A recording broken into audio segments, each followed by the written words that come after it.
Alright, after a brief hiatus, we are back. Issue 121. Trying to finish out this build and get the Delorean on display.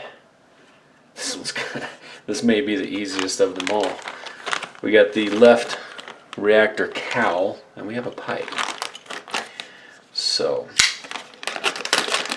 let's just rip that open with the Kershaw Oh So Sweet. And yeah, that's plastic.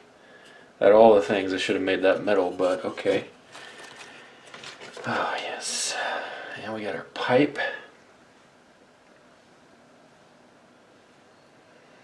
Let's see, does this matter which way it goes in?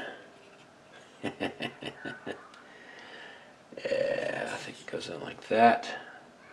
One side has a bit more of a 90 degree, so that one we're going to put towards the back. And then the other side, maybe fit in like this.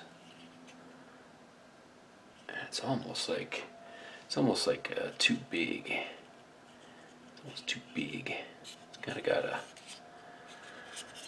bit of a flex in this piece right here. So it's kind of odd. Let's kind of try to smooth that out a little bit. That looks alright. Let's kind of curve it up a little bit right there. That's it! Okay. 9 more issues to go. Just in time to end this because my air conditioner is about to come on. 121 in the books. Boom.